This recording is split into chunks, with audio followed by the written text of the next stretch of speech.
Good evening, everybody. Welcome to our free live session, exclusively brought to you by TalentSprint. And in this session, we're going to spend some time understanding the Cocubes test paper. So all those who've taken time to be here this evening, once again, a warm welcome. And if you have any questions post the session, you can feel free to comment on the same. But before we get started, there are a couple of things that you need to know when it comes to the Cocubes test assessment. The first thing is Cocubes assessment is also called as pre-assess score. I'm sure at least those of you who've attempted it and taken it earlier know this information, right? Now, each section has about 60 questions. That's for up to an hour, 60 minutes, and the maximum marks that you can possibly score is 800. Now, the aptitude test module could differ, right? You could even have 15 questions in each of those categories, which is quantitative ability, logical, analytical reasoning, and English usage. So you might even have 15 questions or 20 questions each. Now, there are different sections, right? You have a computer module, you might have a coding module, you might have a specific domain module. There's also something called as WET. We'll spend some time on that also, just for you to get an overview of what that is all about. And there's also a psychometric module. Right now, coming back to the aptitude section, the next thing that you need to know is, now some people ask, right, what's a good score? What's a bad score? Now, if you're saying 800 is the maximum marks that you can attain, and I'm sure nobody has attained that so far, they say that anything, above 530 is a decent score. Anything over and above 440 is also acceptable. So assuming that anything less than 440 is bad, right? The next thing that you need to know about the pre-assess score is, let's say you want to understand, right? You haven't attained the required score and you want to retake the test. So which is the final score that they will actually shortlist, under your candidate profile. Now, you can do that. Definitely, you can take a retest if you don't qualify, in certain sections and you haven't attained the required score. Now, what will happen is, let's say, for example, an aptitude module alone, you took about 55% in the pre-assess score, and then you retake the test, right? So in your retake assessment, you got about 65%. So in your final consolidated score, they will take obviously the highest percentage, which is the 65%. So there, you don't have to worry. So in case you're retaking the test with, of course, obviously with some more preparation, you have a chance to increase your score at that time, and that's what they were going to take for your final consolidated score. Another thing, there's something called as job health card in your pre-assess report. Now, what is this job health card? Those of you who've taken it know this, right? Now, yes, I'll answer specific questions also. There is a sectional cutoff, Lavanya. Now, in terms of a job health card, right, it basically tells you how suitable are you for a particular job, right? And it also tells you what are your chances of possibly getting shortlisted for this particular job profile, right? And there are some color combinations in that report. So there are 3 color bubbles, yellow, green, and red. And then under each section, right, let's say you have a green tick mark, which means you have done really well, right? It's a high-level skill, and you're good to go for that particular job profile. But if you get a yellow exclamation mark, which means your performance is average and there is some more room for improvement, you can improve some more, right? Which means you should ideally prepare more and take the retest. But if you get a red cross mark, which means it's low level, it's a poor performance, and this definitely means that you need to spend some time training, right? Getting the required training. So you upskill yourself and be prepared to take the retest. So next time you take it, you might as well make sure that you get over and above what you've scored previously, right? So this is pretty much how it works. Now, apart from this, if we look at the aptitude section alone, right, let's take analytical reasoning. What sort of question types you are expected to get, right? You'll get definitely visual and logical reasoning, no doubt about it. You might have something on the lines of attention to detail, right? So things like that, something that we're already familiar with, right? Statements and conclusions. So, and when it comes to the numerical ability or quantitative section, mathematical concepts, right? Profit and loss, time and work, speed and distance, ratios, averages, data interpretation, geometry, algebra, right? All of this you can expect. Now, in this session, we're going to spend some time understanding the question types for the English usage section, obviously. And I'm also going to share with you what will be the difficulty level with respect to these specific question types, right?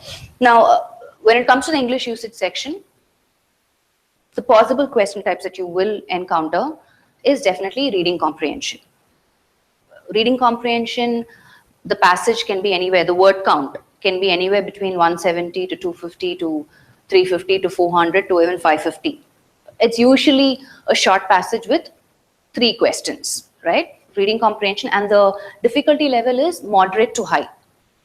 So if you're somebody who has a poor reading fluency and you're not very good with vocabulary, it might pose a challenge for you to understand the context.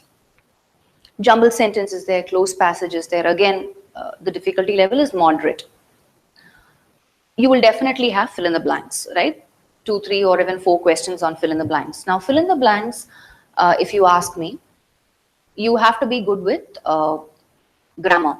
Most of the fill in the blanks, you'll have questions pertaining to preposition usage, tenses, and you'll also have something on the lines of vocabulary, right? Like, is this the right word? So a context is given, it's a single blank, 4 or 5 options. So what will be the best fit for this particular blank, right? So vocabulary also is important for fill in the blanks. Then you will have a question in and around active passive voice, idioms and phrases, right? Analogies. And an interesting thing, this question, usually, most of the aptitude tests, either we'll have some standalone words asking you to choose the misspelled word. In this, you'll have sentences, like 4 or 5 sentences, and then you're asked to identify if there is any misspelled word in those sentences. So slight variation, interesting. So a little bit of, you have these confusing words, right? Homonyms. So that's something that you need to be familiar with to identify spelling errors in such questions.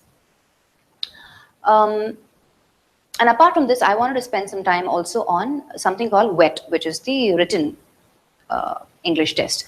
Now in WET, usually it's a random topic given and you're asked to write a passage, right? So like an essay writing. So what you need to note is there is a specific word limit. So there'll be a minimum word limit, which you'll have to try and complete, without which they won't be able to score you, right? So let's say the maximum word limit is 400 words and the minimum word limit is some 320 or something, right? So you'll have to adhere to the minimum word limit if you want to get a realistic score for your performance. And you will not be able to, type even one word more than the maximum word limit. If it's 401 word is not possible, right? Now, what does this WET test you on? Obviously, sentence construction. So the errors that will throw up in your report is mostly on the lines of spellings or, grammatical mistakes, sentence construction, vocabulary, right? These are all is what you tested on. Are you making logical sense? Right? So WET is something that I think, you have to have a fluency to be able to write on general awareness topics. You could have a topic like, is India a well-functioning democracy? Right? It's a very random generic topics. You should be in a position to write, a 400 or a 350 word limit passage. So that's about wet. So what I thought is for today's session, we will take some time and look at some questions and how to approach those questions, right? Some of the questions that I had just discussed a minute back. So we look at those, and if you have any questions, you can go ahead and put it up. I'll probably respond to it towards the end of the session. If you have any questions during the session also, feel free to put it up in the chat. So welcome, all of you are here, Sanjay, Lavanya, Vishnu, Karthik, and the rest of you. So let me share the PPT. Just give me a minute.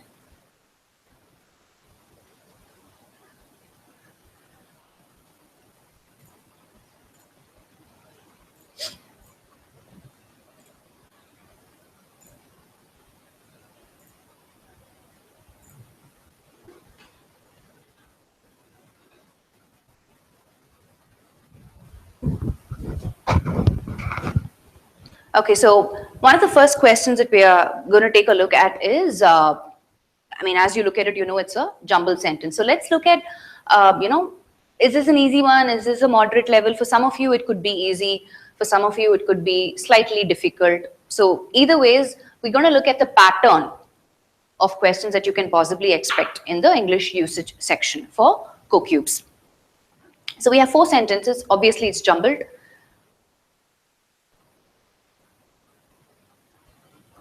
Right? There are 4 options with the sequence given. So let's quickly look at this.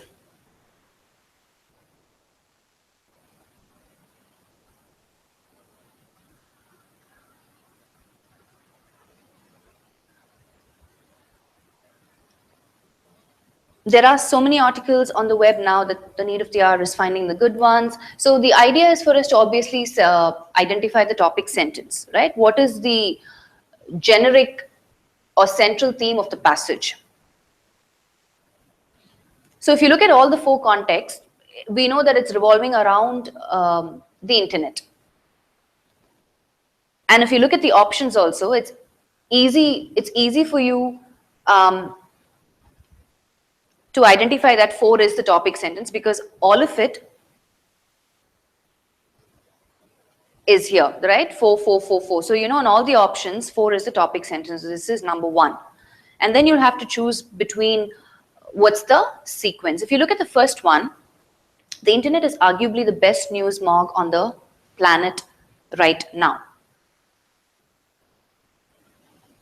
So one of your clue words is obviously mog.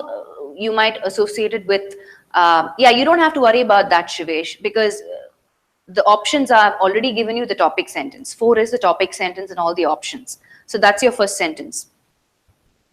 So you're saying option B, is it? Okay, let's look at it. So mog, don't relate it to mortuary, but there's another meaning for mog, which is a collection of miscellaneous information available. And that's what we're talking about, right? That's what the internet is all about. A whole load of information for us to access. And then it says, option 2 says, some of us are coming back and saying option 1. However, if you look at option 2, it says, and apart from that, so apart from the internet being the news smog, it also has a great collection of old articles and a lot of new ones are added every day. So logically, 2 seems to follow. And why is this so? Because since there are so many articles, right, there's so many articles in one, Shivesh, just for you, is making reference to the established sentence, which is in 2, right? The 2 is the one who says that there are so many articles available. So there are so many articles on the web now that the need of the hour is finding the good one. And how do I connect this to the last one? If you look at it, it says, thankfully, that job. Which job are they referring to? Finding the good article, right? So we know that 1 and 3 are a definite connect. So even if you get confused with 1 following 4, you need to understand that you cannot break this 1 and 3. That job is made easier. Which job? Finding the good article. So your connect is 1 and 3. So the option which gives you that is option A, right? And you can't have, even though 1 and 3 is also available in B, but you can't have 2 as the closing sentence. Are you following? So the answer is 4213. So Shivesh, good try. Our answer option is 1. So the idea behind question patterns like this, right? Chandrika, I'll spend some time for you, letting you know a little more, giving you a little more insight about Cocubes. But to come back, the idea is for us to look for connects, right? Certain specific links. This sentence has to go with this sentence. So that's something that you need to look out for. Let's move on to the next question type.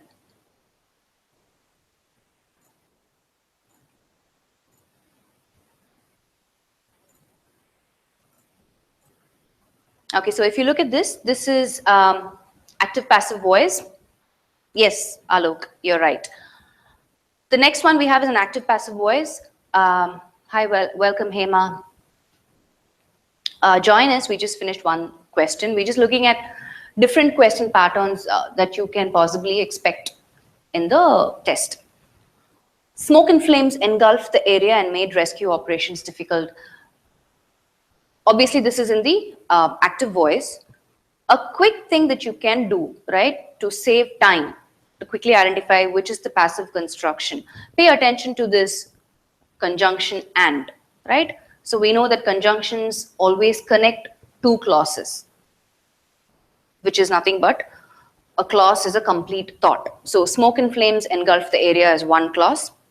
The same smoke and flames made rescue operations difficult is another clause, right? So which means I have to look at these two constructions clauses separately.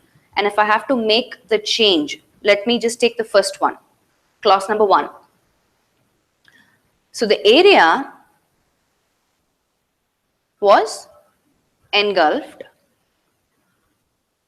in smoke and flames, right? That's the first clause which I have made changes to. The second clause, rescue operations, that's the were made difficult, right? The option that gives me this is which option? Yes, correct. Ja. Option 4, right? And that's your passive construction. So little things like this, if you work with some clues, it makes your job easier in identifying the sentence. Hi, Shabana. Welcome.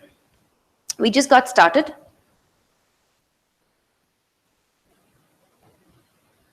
Moving on to the next question.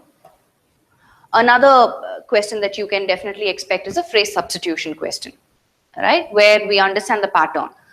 The phrase is couple of words in the sentence is highlighted and there are some options. We'll need to see if there is any phrase that we have to substitute. Or if we are saying, hey, the identified phrase is correct as it is in the context and leave it at that. Let's read. Since the advent of cable television at the beginning of this decade, the entertainment industry took a giant stride forward in our country. Another thing, pay attention to clue words, keywords, right? Since is there. That's another clue word for you. And it's talking about from the beginning of the decade, 10 years back we're talking about, right? The advent of cable television. That's when cable television came into being. So we're talking about an action that started sometime in the past and it is continuing up till now. So what tense do I need? I need a present perfect tense, right? And which option is giving me that? Shabana and Chandrika, stay with us. I think you missed the first part. Are you sure, Ja? Isn't C giving me past perfect tense? Past perfect tense means there is no relevance to the current. But that's not what the context is saying, right? It's saying since the advent of cable television, at the beginning of this decade, the entertainment industry, Sanjay says no error, but we're talking about not just the past tense or past perfect tense, we're talking about the action which is also relevant to the present, which means I need a present perfect tense. Which is the option that is giving me the present perfect tense? Daria, D is the same as the highlighted phrase in the context. There is no change. Take a look at it. The answer is option B, has taken. That's your answer. Since the advent of cable television at the beginning of this decade, so this started 10 years back, what's happened to the entertainment industry? Entertainment industry since then has taken, exactly. So Raguma got it right, has taken a giant stride forward in our country. A giant stride meaning a huge step, a big step. So always pay attention to these time reference hint words. Since, for, right? Moving on. Now, this is the interesting question that I was talking about, right? When it comes to spellings. So basically, if you look at the directions, it says, from the following sentences, choose the sentence that contains a misspelled word. If there are no mistakes, choose answer as no mistakes. So you have 4 options, right? Option A says no mistakes. Option B says he plunged 80 feet from a rocky pinnacle. Option C says that explanation seems entirely plausible to me. Option D says most have now left the country on the advice of their governments. So in all of these 3 sentences, do you think there is a spelling mistake? Any word? If you don't think so, then you'll have to choose option A. So I'll give you about 30 seconds. Try and see if you are able to identify if there is any spelling mistake or not.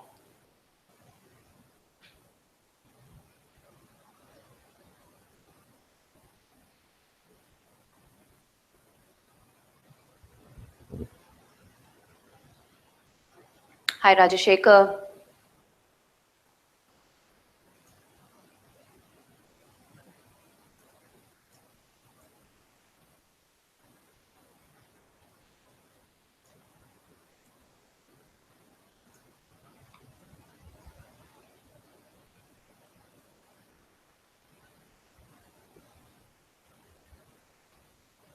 Okay, so while we wait for responses, quickly, if you are paying close attention, you know that there is an error or a spelling mistake in part D actually. Most have now left the country on the advice of their governments. Now, if you look at this, this is ADVISC is a verb, an action word. But in the context, I need a noun. Daria, what you can do is you can go to settings and change the resolution. So you can change the resolution to 480 or 720 or HD, whichever is convenient for you. Can support probably share the link for Daria? Right? So the noun form is ADVICE. One of your clue words again is the definite article the. Most have now left the country on the advice. Noun, on the what? So it answers the question what. One of the ways in which you can identify what form is needed is asking questions, right? Most have now left the country on the what of their governments? On the advice of their government. So very slight variation, but if you're not familiar with this difference, right, there are these confusing words. So you need to pay attention to that as well, right? So the error is part D. That's where the spelling error is.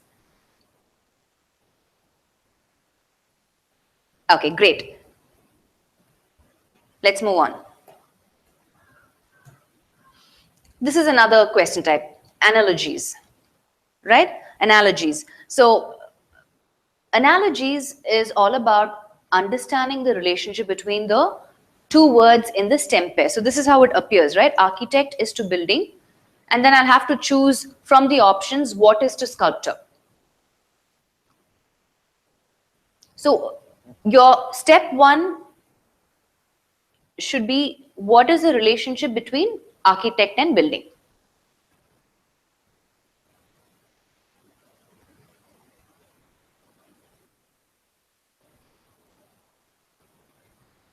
The given words, right? How can you relate these two words, architect and building? How can you relate them? That's your step one.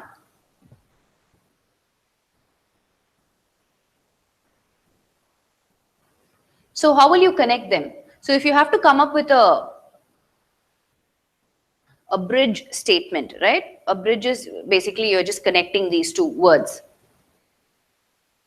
So once you've understood that, you connect it. So I can say, obviously, you know, an architect is somebody who constructs a building, right? That will be my bridge statement. An architect constructs a building. So likewise, now that you've established the bridge statement between the stem pair, the two words in the stem pair, step 3 is choose the option that shares the same relationship.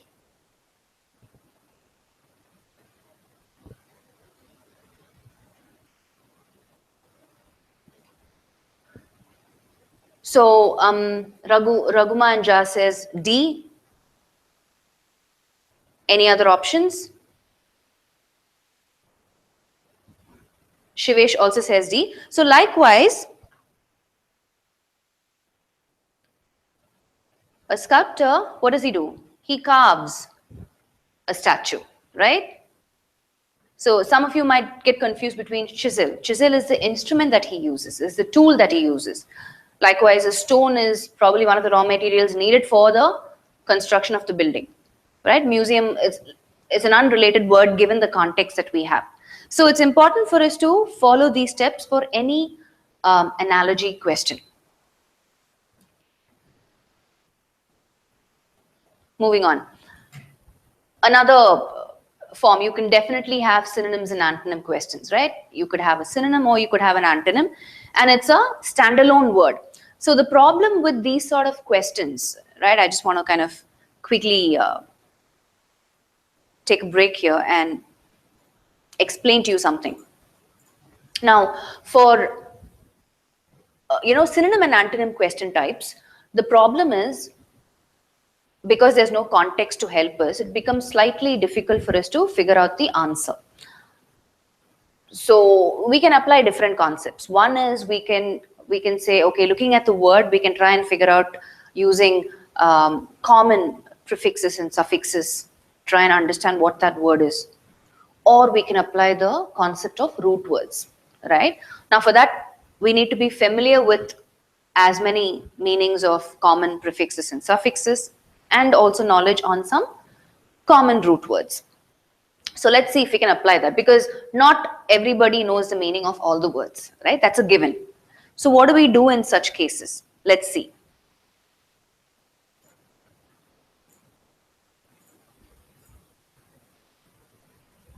So given the word that we have, obviously they're asking for a synonym here, closest to the meaning. That's another thing that we need to pay attention to, the direction.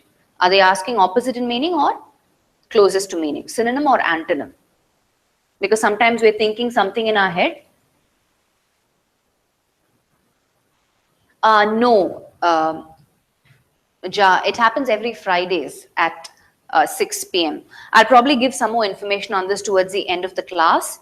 Let's just finish what we have in store for today's session, and then I'll get back to answering those questions. So if you look at judicious, not everybody knows the meaning of this word, right? But I'm going to apply the little concepts that I spoke to you about just now. Now the common prefix in this word, if I dissect the word, is IOUS, right?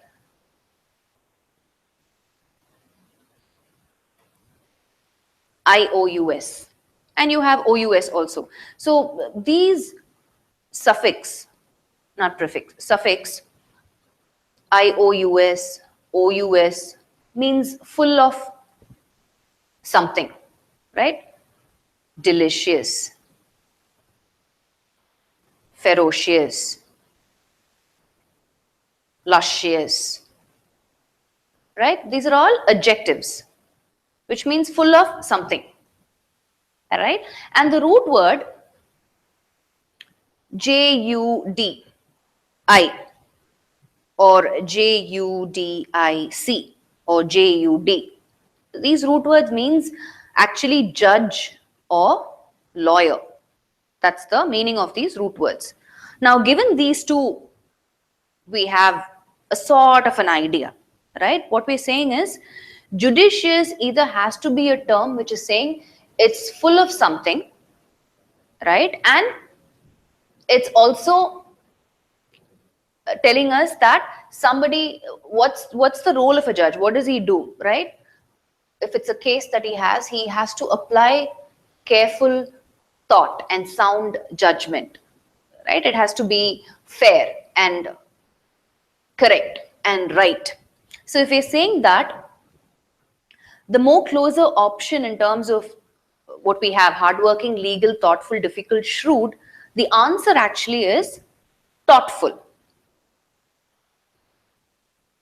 Judicious, applying careful thought.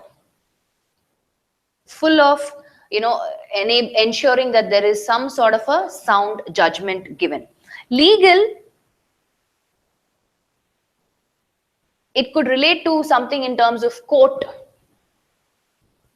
law or whatever. But here we are looking more on the lines of, it's an adjective, which means it's describing the action or the person itself, what they do. So judicious actually means sound judgment or showing some sort of a, thoughtfulness in terms of.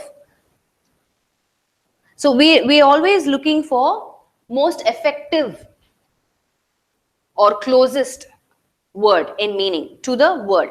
Now, depending on the context, right? Most of you came back and said it's legal. However, legal is very generic and it's not really the right word. We just looked at the options, right? Applying sound judgment.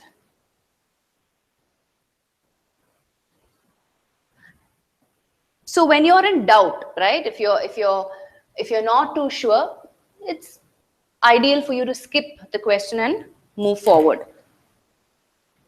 Now, you could have synonyms, you can also have antonyms, right? We just looked at one such example. Another question type that you could face is idioms and phrases.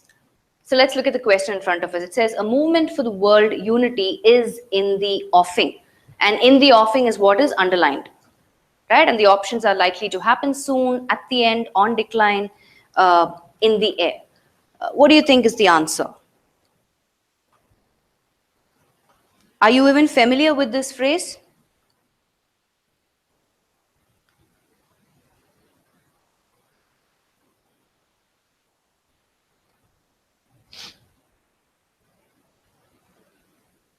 Yeah? Anybody?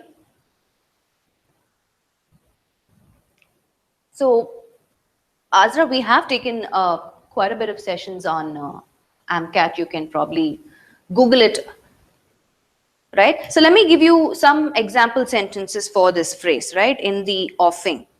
So if I say, I really thought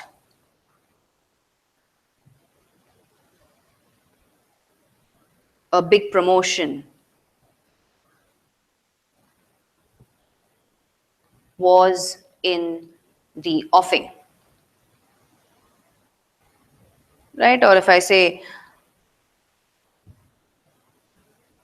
there are signs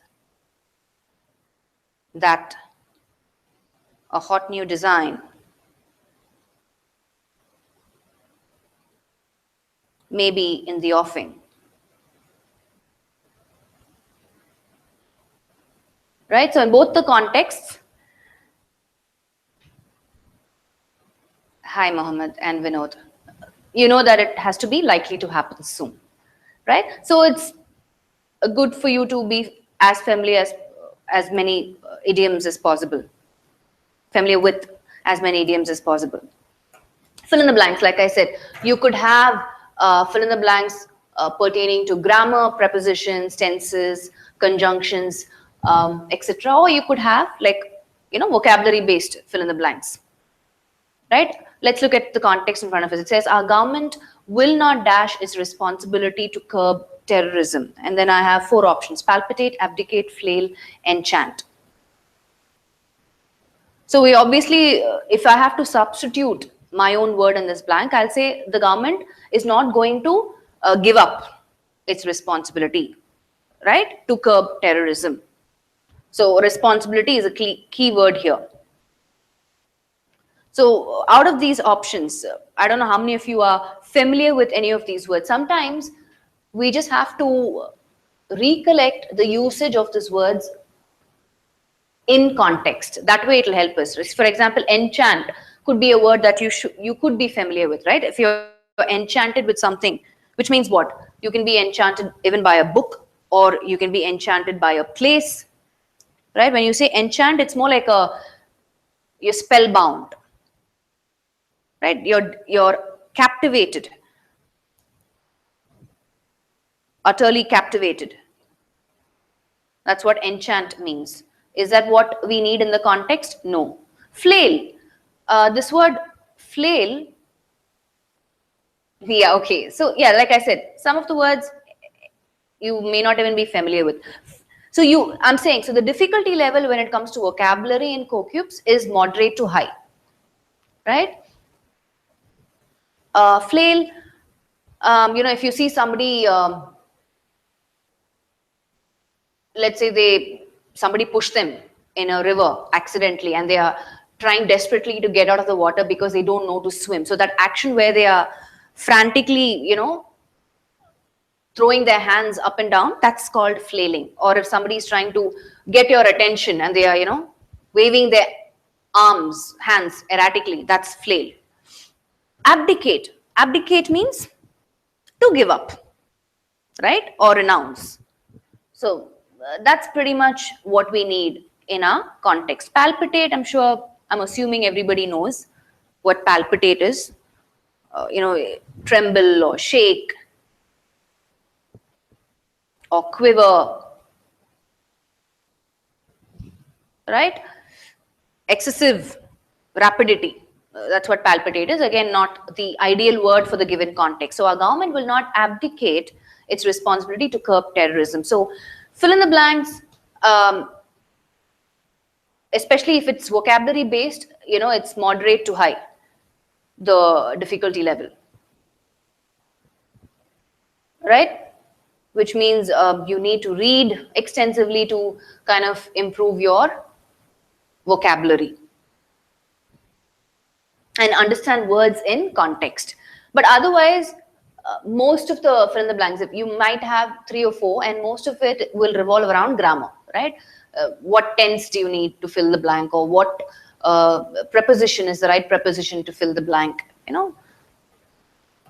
Those sort of patterns you will get. The next one is close passage.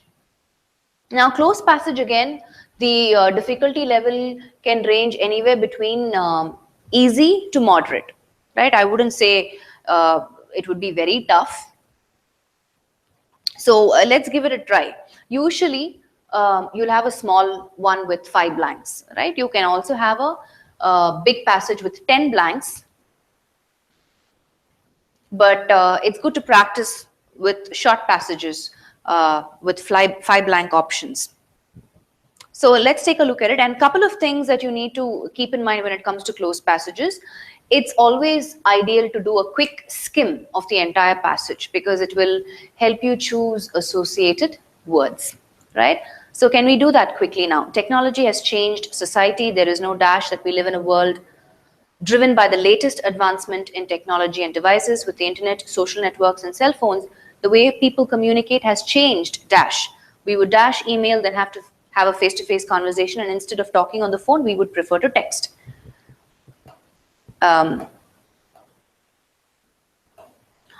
Dash technology has advanced the access of information and communication. Our society has grown more dash by communicating using technologies. Therefore, our culture is losing the ability to socialize face to face. So I'm going to give you 30 seconds to a minute. Try and see which of these words will fit in each gap, right?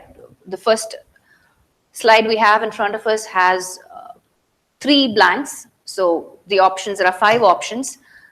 So gap 1, which word do you think will be the best fit? Tuhin says maybe option A. And then there's gap 2 and gap 3. Let's finish the first 3 blanks and then we'll move to the last 2. So Shivesh and Tuhin have already given their options for blank 1, for gap 1. Okay, let's see. I want you to pay attention to in context how you would say it.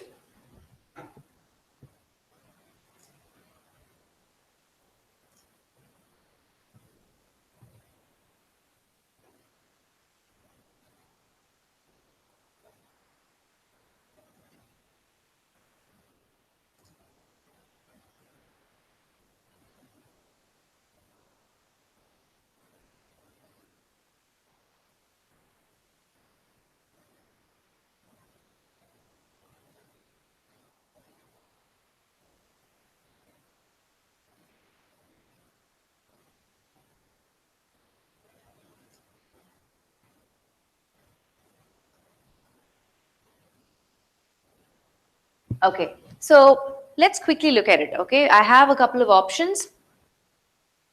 The first one, gap 1. Technology has changed society. There is no dash that we live in a world driven by the latest advancement in technology and devices. So if you look at it, there's only one thing that is mentioned here, right? So, but I have a plural noun number. It doesn't say doubt, but it says doubts.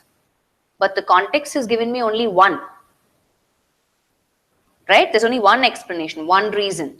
So it cannot be A for the first blank. All those who said 1A, incorrect. There is no, not doubts. If it was doubt without the S, then yes. There is no way that we live in a world driven by the latest advancement in technology and devices, again, is illogical because that is the current situation. Right? So can't be C. There is no, again, same problem, right? So we're talking about singular plural noun number. The context is only talking about one thing. So based on this concept, I will eliminate option A and option D. Same thing, right? It doesn't say there is no question, but it says questions. The answer, and there is no alarm again, is illogical. The answer for the first blank is there is no denying that we live in a world. There is no denying is actually a phrase, which means what? It's used for saying that something is clearly true. This is clearly the truth. What is it? That we live in a world driven by the latest advancement in technology and devices. So that's a saying.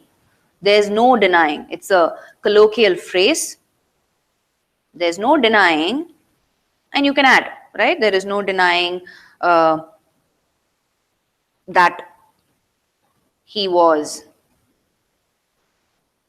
a great singer. Right? So what are you saying in this context? There is no denying that he was a great singer, meaning it's obvious or it is clearly true that this is the case. Right? So this is more like a collocation, I would say. There's no denying. What about blank 2? Raghuma said option A. A lot of you said option A. Let's look at it if that's what it is. So with the internet, social networks and cell phones, the way people communicate has changed to a large extent, right? That's what I need. If I have to substitute my own word, I'll say to a large extent or severely or extreme in effect. And that answer is option A, drastically. We would dash email, then have a face-to-face conversation. We would. 3 also, a lot of you came back and said A.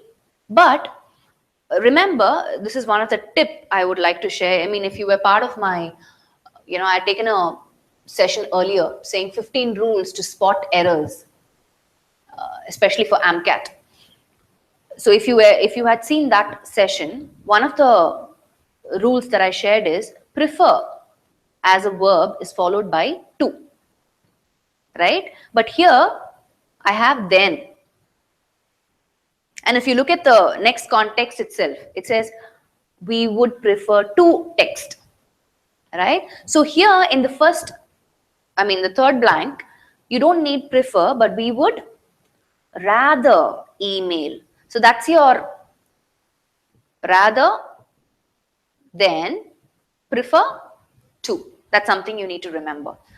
So we would rather email than have a face-to-face conversation. We would rather do this than do something else. So we would rather email than have a face-to-face conversation. And instead of talking on the phone, we would prefer to text.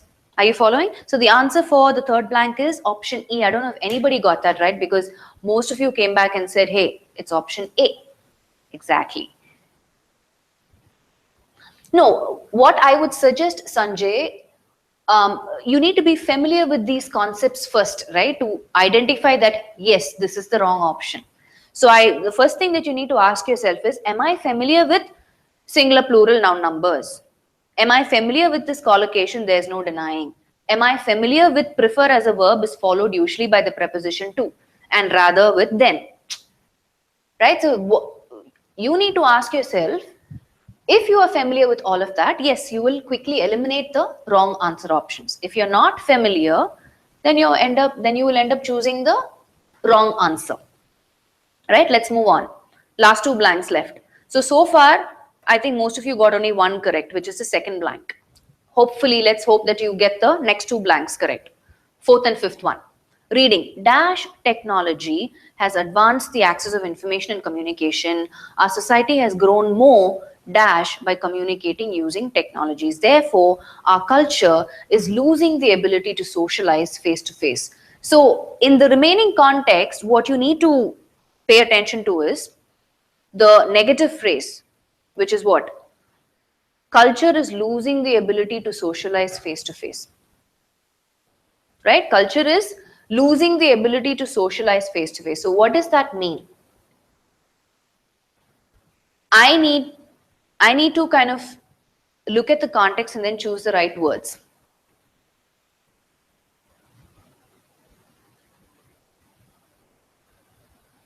Are you sure, Ja, for the 4th one?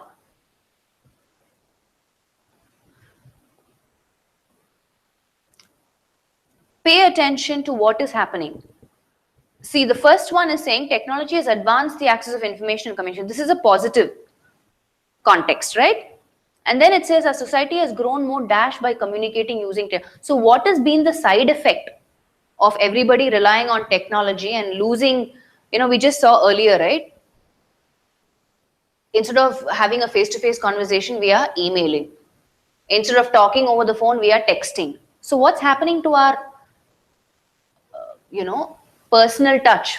That is losing face, right? That's what it's saying. Culture is losing the ability to socialize face-to-face, which means this is a positive and the next one is a negative. So I need a contrast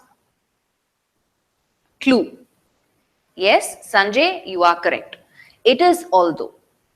Although technology has advanced the access of information and communication, our society has grown more. What has happened? I need a negative word, right? In the 5th blank. Out of impersonal contacts, engaging, knitted and warm, what will be the logical answer? Yes, tuhin, correct. Impersonal. That's it. So you just need to apply a little bit of logic for the 4th and 5th blank, right? Understand what meaning is the context giving us. Is it giving me a positive or a negative meaning?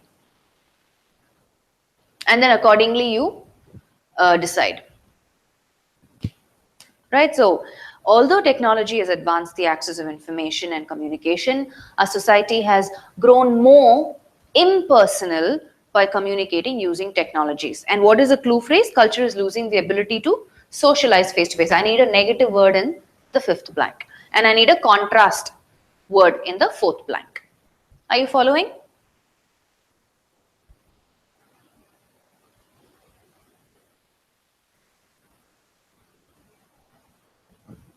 Yeah?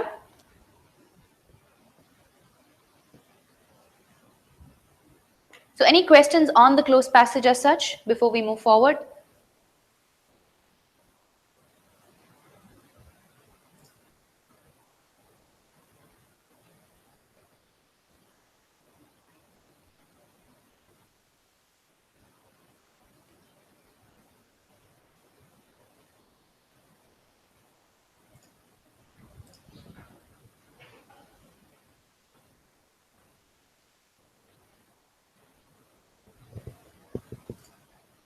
Okay, so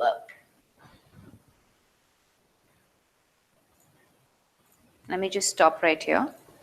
So quickly to share with you guys, we looked at a couple of, we almost looked at, I think, 8 to 9 different question types when it comes to the English usage section.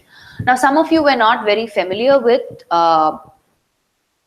Cocubes as such, right? Just like AMCAT, the employability assessment test, Cocubes is another employability assessment test, and I'm sure you would have heard about e-litmus as well, right? That's another employability assessment test. Most of us are familiar with AMCAT, only because, probably you've heard a lot of people take it, talk about it, and, a lot of videos are available for the same. But certain companies use certain specific employability assessments, right? There are a lot of companies that use AMCAT.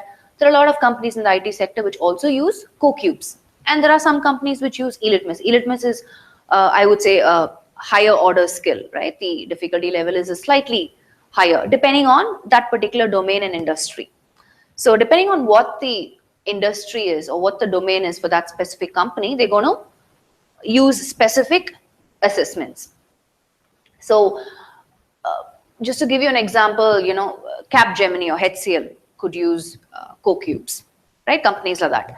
So for us, at the end of the day, whether it is AMCAT, Cocubes, or e-litmus, the idea is for us to be able to crack the aptitude test, right? That's the first level. And it's important that we are familiar with as many concepts as possible when it comes to the quantitative or numeric ability section or the analytical reasoning section or whether the English usage section. What you need to worry about is, are you getting the required training? Are you getting the right, support in terms of your preparation to clear these exams, right? And that's what our job is, right? That's what we do. So TalentSprint kind of offers a multitude of assessments for you to go ahead and take advantage of. So the more you practice, the more you're confident of approaching a specific question type, right? And we have somebody who's asking, what's the frequency of these sessions? We have these sessions every Fridays at 6 o'clock. And those of y'all who've registered with us, you know the pattern that we follow. We have a All India mock test published every week. And since most of you are preparing for AMCAT also, right? We have AMCAT specific tests also published, if not weekly, bi-weekly. So I think those of you interested should definitely take part in the same. Be a part of this session. You learn some new concepts. You'll know what to, you'll understand what is it that you need to focus on. So this week we had, verbal ability. Next week we'll have something on quantitative or numerical ability. The following week we'll have something on reasoning, and then we'll also have something on computer programming also. So those of you who are having trouble with specific sections, right? I'm weak in quantitative ability, I'm weak in computer programming. So you can feel free to be a part of these sessions and make use of this resource. Okay. So thank you once again for all those who actively participated. And yes, I'm sure you've taken that test. If you have, you can probably share information with your friends. So do spread the word around. And you can feel free to also log on to our website if you need more information on what we do, what are the programs we have, www.talentsprint.com/IT. And you can choose what's convenient for you if you're interested and are looking for support to clear these specific aptitude tests. Right? Thank you for your time.